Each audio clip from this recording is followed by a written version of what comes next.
फरमाइए अवली साहब, ये जो एहतजाज कर आज ऐलान किया हलीमा साहिबा ने, तो ये पार्टी का एहतजाज है या फिर फैमिली का एहतजाज? मैं इस पे ज़रूर आऊँगा जी, लेकिन मैं चाह रहा हूँ कि जो अभी नामुकम्मल दास्तान ब्रेक से पहले की है उसको मैं मुकम्मल कर दूँ। हमें मेरे ख्याल ये तय करने की भी ज़रूरत है और ये बड़ी अहम बात है कि हम अपने और हम रियासत के तमाम इदारों को इस बात को भी जो है इसका हमें एक सवाल उठता है कि क्या हम अपने आइन के साथ खड़े हैं या नहीं खड़े। आपने पार्लियामान के मुश्तरका इजलास की बात की, पार्लियामान मुकम्मल है नहीं है। हाउस ऑफ द फेडरेशन के अंदर एक सूबे की नुमाइंदगी ही नहीं है। यह आज तकरार भी हुआ है आजम नजीर तारड़ के अंदर और उनमें शिबली फराज साहब जो हैं उनके अंदर। और फिर आपकी क्या आपने कोई आइन की फर्माबरदारी की है या सिलेक्टिवली की है पिछले 2-3 साल में? सुप्रीम कोर्ट के फैसले जो एक आईनी इदारा है, क्या आपने उसके जो है फैसलों पे अमलदारी की है? जिस तरह से रिजर्व सीट्स का फैसला है, आपके ऐवान मुकम्मल है, क्या आइन के मुताबिक है? क्या 8 फरवरी को आइन के मुताबिक इलेक्शन हुआ था? ये सारी चीजें हैं, ये छोटी छोटी अलामतें हैं कि जो मुल्क अपने आइन के साथ नहीं खड़ा होता और उस पर अमलदारी जब नहीं होती या उसकी नाफरमानी की मिसालें ज्यादा मिलती हैं उसकी फर्माबरदारी से, तो फिर वो मुल्क जो है वो जबर और अफरा तफरी का शिकार हो जाता है। और मैं आपके सवाल का जवाब ये दे देता हूं। देखें जी, जहां तक इमरान खान साहब की फैमिली मेंबर्स का ताल्लुक है, उनकी सिस्टर्स का, या जब उनकी बेगम साहिबा जब वो भी फ्री थी और जेल से बाहर थी, बतौर एक फैमिली मेंबर के उनका पूरा हक बनता है कि वो जिद्दोजहद में हिस्सा लें, अपने हस्बैंड या अपने ब्रदर की रिहाई के लिए। क्योंकि यह तो सिर्फ हमारे चिराग तले अंधेरा हमारे यहाँ ही है, दुनिया के जो अक़वाम मुत्तहिदा की आप ले लें, दूसरे पार्लिमानी निज़ाम ले लें, कहां कहां से करारदादें और कहां कहां से ओपिनियंस आ चुके हैं। Human rights council of the United Nations के अरेस्ट और डिटेंशन उनकी आर्बिट्ररी है। 200 जो है फ्रिवलस केस और झूठे केस हुए हुए हैं, ये सारी चीजें हैं। तो लेकिन ये जाती है एहतजाज, पार्टी का नहीं है। नहीं जी, ये जाती है और उनका पूरा हक है। और यस, वो पार्टी को भी, उसमें पार्टी के लोगों को भी के साथ खड़े हों और उनको भी। लेकिन देखिए, पार्टी जो है ना वो राजी नहीं है एहतजाज के लिए। वो कह रहे हैं कि हमें डयाला जेल के सामने एहतजाज नहीं करना चाहिए। लेकिन अब मुझे लगता है कि हलीमा साहिबा जो एमपीएस एमएनए के साथ डायरेक्ट रब्ता करके वो एहतजाज करेंगे। इसका मतलब पार्टी एक साइड पे, एमपी एमएनए और फैमिली एक साइड पे। देखिए जी, मैं इसका जवाब इसलिए नहीं दे सकता क्योंकि आज जो उनकी गुफ्तगू है और जो आपने दिखाई है, मेरी उसके बाद उनसे कोई इंटरेक्शन हुआ नहीं। मैं 3 रोज पहले उनसे जरूर मिला था जब शौकत खानम की फंड रेजिंग की इफ्तार थी लाहौर में, तो इन मामलात पे गुफ्तगू नहीं हुई थी। अगर मुझे उनसे रहनुमाई मिली होती, लेकिन मेरे ख्याल में जो ये कह रही थी वो यही कह रही थी कि जी, और शायद उन्होंने 2-3 वकला का नाम भी लिया है कि जो वकला जिनके वकालतनामे बहुत से वकला के हैं, लेकिन असल नुमाइंदगी 2 या 3 ही कर रहे हैं और उन्होंने शायद नाम भी लिए। तो वो कहने की कोशिश सलमान सफदर है और शायद शोएब शाहीन है तीसरे जिनका उन्होंने नाम लिया।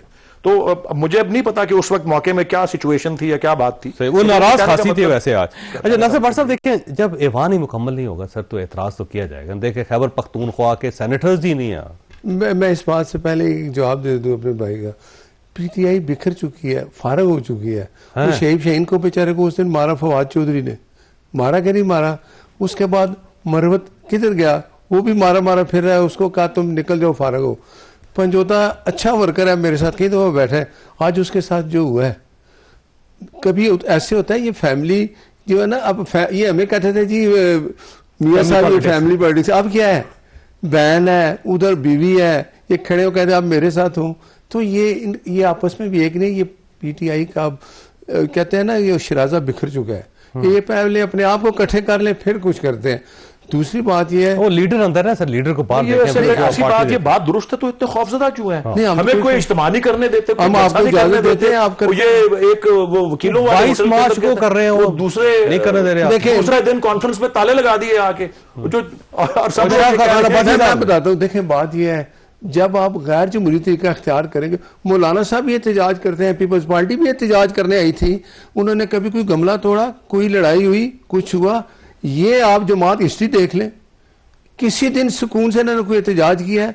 मार कुटाई, गन्ने, वाई फायरिंग, गैर मुल्की लोग, ये कोई गमला तो इन्होंने भी तोड़ा, सिर्फ इन्होंने गमले में आग लगा के देखे ना। बात यह है कि अभी भी दूसरी बात आपने की, जब रिजर्व सीटों का फैसला हुआ तो KPK के वज़ीर आला ने अपने स्पीकर को कहा कि हल्फ नहीं लेना इन लोगों से।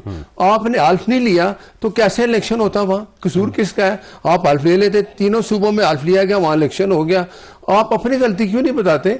अगर आप समझते हैं कि नहीं है, आप अगर 10-11 सेनेटर हैं तो फिर आप इस्तीफे देके बाहर चले जाए, खुद ही खत्म हो जाएगा, सेनेट करें। पहले भी आपने 2 असेंबलियां तो इस तरह की थी। मलिक साहब वैसे है तो आसान सा फार्मूला, देखें वो कह रहे हैं कि सेनेट खत्म हो जाएगा फिर उसके बाद।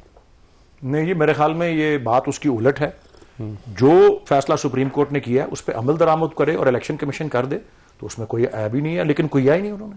लेकिन असल जो है उसमें, और आप सबको पता है जी, सबको ये पता है कि इलेक्शन कमीशन की क्या कारकर्दगी रही है। और ये भी देख लें, वापस अपने टॉप स्टोरी पे वापस जाएं, अगर खुद इलेक्शन कमीशन लगाया, अपना इलेक्शन कमीशन है, नहीं ठीक है जी, और गलत फैसला हो सकता है किसी से, तो चले कोई माने कि आप गलत फैसले करते रहे। इससे मेरे ख्याल में इससे ज्यादा मुतनाज़े और क्रेडिबिलिटी जीरो और माइनस में होने वाला इलेक्शन कमिश्नर पाकिस्तान की तारीख में कभी नहीं आया। और ये पाकिस्तान की तारीख में स्याह रूफ से जिसका नाम लिखा जब गलत फैसला किया आपने तो उसकी सजा भी भुगते ना आप। जी, तो ठीक है ना जी, इसका ये मतलब है कि हम उसके ऊपर एहतजाज ना करें, हम उनको ना कहें कि वो, अल्लाह करे किसी दिन उनका एहतसाब हो।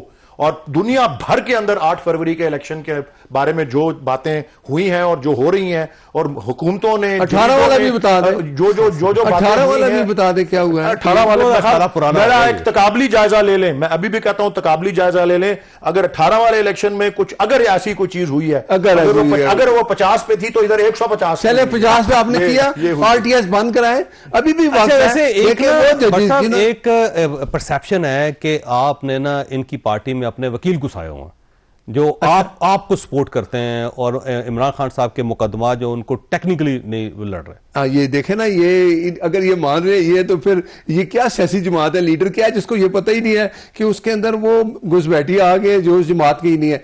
ये किसी को नहीं मानते। आप पुराने फनकार हैं ना, आप कर देते हैं सब। नहीं, ये हमसे ज्यादा पुराने फनकार हैं। जैसे 2018 में RTS बंद करके इस पे हुकूमत ले ली मियां नवाज शरीफ साहब को।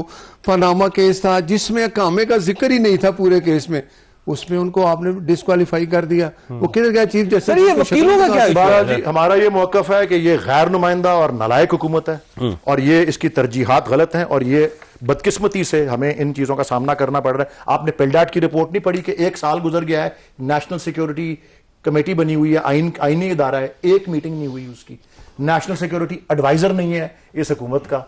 तो फिर ये और दहशतगर्दी के वाकयात फिर होते हैं। आप एक आज फिर वादा कर लें, मैं ये कह रहा हूं कि सुबह कौमी असेंबली का अगर इजलास है तो कम से कम ये लोगों को, दुनिया को दिखा दें कि अपोजिशन ये कहे कि हम अपनी फोर्सेस के साथ खड़े हैं, जो दहशतगर्दी का मुकाबला कर रहे हैं हम इनके साथ खड़े हैं, और अब अपने मसाइल हल करने हैं। सुबह के इजलास में देखते हैं क्या सूरत होती है। मैं दोनों में अगर ये कर हमारी तरफ से प्रेस कॉन्फ्रेंस दोबारा होगी, दोबारा तो नहीं, इस मौजू पे जो आज वाकया हुआ है उस पर प्रेस कॉन्फ्रेंस जो है हमारे सेक्रेटरी इत्तलात जो है वो करेंगे। बिल्कुल ठीक। मैं दोनों मेहमानों का शुक्रगुजार हूं। खासा यहाँ पे छोटी सी ब्रेक लेनी है, और ब्रेक के बाद एक बहुत बड़ा इशू जो सिंध के अंदर पानी का इशू है उसके ऊपर बात करेंगे कि इसके ऊपर एक नेशनल कंसेंसस क्यों नहीं हो रहा। छोटी सी ब्रेक, और ब्रेक के बाद दोबारा हाजिर होता है।